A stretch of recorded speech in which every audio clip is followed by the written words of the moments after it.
সুপ্রভাত বন্ধুরা, আমি কারণে অকারণে ব্লকের শিপ্রা বলছি। মর্নিং ওয়াক শেষ করে এই সূর্যকে প্রণাম করে তোমাদের সঙ্গে আজকে দিনটা শুরু করলাম। তোমরা সবাই কেমন আছো? আমরা ভালো আছি, আমি ভালো আছি গো। চলো এবার তোমাদের আজকে আমার কিছু রূপচর্চায় চুলের যত্ন কিভাবে নিতে হয়, আমি কিভাবে নিই, সেটা আজকে আমি তোমাদের সঙ্গে শেয়ার করব।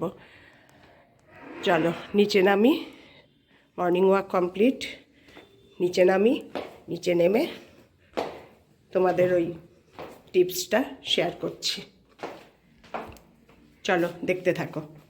যে পেঁয়াজটা আমি গ্রেট করে রেখে গেছিলাম, সেই পেঁয়াজটা একটা নেটের কাপড়ে গ্রেট করে আমি রেখে গেছিলাম, সেটা আবার ভালো করে ছেঁকে নিয়ে এবার তার সঙ্গে মেশাবো হচ্ছে এই 1 চামচ মতো নারকেল তেল। মোটামুটি চুলের লেন্থ অনুযায়ী আজকাল তো খুব বড় চুল সবার নেই, মোটামুটি 1 চামচ এইভাবে পেঁয়াজের রসের সঙ্গে নারকেল তেলটা মিশিয়ে নেব, মিশিয়ে চুলে লাগাবো। এবার কিভাবে লাগাবো তোমাদের দেখা। এবার এটা কিভাবে লাগাবে তোমাদের একটু দেখিয়ে দিচ্ছি। চুলটাকে প্রথমে খুলে নেবে, পুরো দামে খুলে দুটো সেকশন করে নেবে। পুরো আগা থেকে গোড়া পর্যন্ত লাগাতে হবে, তো গোড়া থেকে আগা পর্যন্ত, আগা থেকে গোড়া পর্যন্ত পুরোভাবে লাগাতে হবে। দুটো সেকশন করে নিয়ে এইভাবে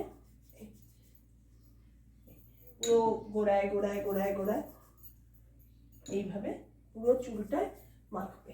মাখার পর 1 ঘন্টা ঝুঁটি বেঁধে ওপরের দিকে রেখে দেবে, 1 ঘন্টা।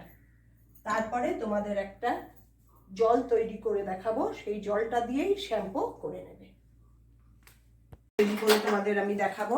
এই জলটার সঙ্গে তোমার শ্যাম্পু, যে শ্যাম্পু যে ইউজ করো, এই শ্যাম্পুটা ইউজ করবে।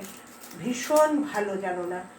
এইটা যদি তুমি ইউজ করতে পারো, তুমি পেঁয়াজের রস সবসময় লাগালেও পারলে, না লাগালেও হলো, সপ্তাহে 1 দিন পারলে লাগালে, কিন্তু শ্যাম্পু করার সময় আমি যেটা করি, ডাইরেক্ট কেমিক্যাল আমি কখনোই দিই না। ডাইরেক্ট কেমিক্যালটা আমি কখনোই লাগাই না। এই জলটার সঙ্গে মিশিয়ে শ্যাম্পু করবে, দেখবে চুলটা ইনস্ট্যান্ট তোমার সফট গ্লো, এত ভালো লাগবে, তুমি নিজেই মানে উল্লেখ্য বুঝতে পারবে যে হ্যাঁ, এটা ফোটাবে 5 মিনিট। আমি ইন্ডাকশানে বসিয়ে দিয়েছি, 5 মিনিট ফোটাবো এটাকে। এর মধ্যে প্রথমে দিলাম তেজপাতা 4-5টা কাঁচি দিয়ে কেটে কেটে, তারপরে দিলাম এই যে দারচিনি, সবই শরীরের পক্ষে ভালো, সবই আমাদের ঘরে থাকে। তারপরে দিলাম হচ্ছে লবঙ্গ 5-6টা, আমার যা চুল দেখলেই তো 5-6টা এরকম লবঙ্গ। আর তারপরে দেব হচ্ছে এই 1 চামচ মেথি। এটা ভালো করে ফুটবে, মেথি দিয়ে এটাকে ভালো করে ফোটাতে হবে। ফোটাতে ফোটাতে জলটা, জানো তো, অনেকটা হালকা মধুর রঙটা হয়, ওই রং টাইপের হবে। আমি 5 মিনিট ফোটাই, ফুটিয়ে রেখে দিই। তারপর জলটা যেই একটু ঠান্ডা হবে, তখন তার মধ্যে 7-8 ফোঁটা লেবুর রস। এই জলটা তারপরে তুমি যখন শ্যাম্পু করতে যাবে, এই জলটা ছেঁকে নিয়ে চলে যাবে। এই জলটা দিয়ে তুমি যদি শ্যাম্পু মিশিয়ে শ্যাম্পু করো, তোমার কন্ডিশনার না লাগালেও চলে, কারণ তেজপাতা হচ্ছে ন্যাচারাল কন্ডিশনার। তারপরে আমরা লাগাই, যেহেতু কন্ডিশনার লাগিয়ে লাগিয়ে আমাদের অভ্যস্ত হয়ে গেছি। এই জলটা যদি তুমি ইউজ করো না, খুব ভালো চুলের পক্ষে। তুমি মানে পেঁয়াজের রস যদি নাও লাগাতে পারো, এই জলটা, আমি এই কারণে এই ভিডিওগুলো করি, আমি খুব নিজে উপকার পেয়েছি। আমার এই ভিডিও দেখে যদি একজনও এই রুলস ফলো করে, তাহলে তারও মানে অনেক সাহায্য হবে, সেই ভেবেই আমি ভিডিওগুলো করি। এই দেখো জলটার ফাইনাল লুকস, পাক্কা 5 মিনিট হয়েছে। এবার আমি জলটাকে নামিয়ে রেখে দেব, একটু ঠান্ডা হওয়া পর্যন্ত ওয়েট করব। তারপরে তার মধ্যে 5-6 ফোঁটা লেবুর রস লাগিয়ে এবার এই জলটা দিয়েই আমি শ্যাম্পুটা করব। তোমরা ইউজ করে দেখো, ভীষণ ভালো লাগবে, ভীষণ।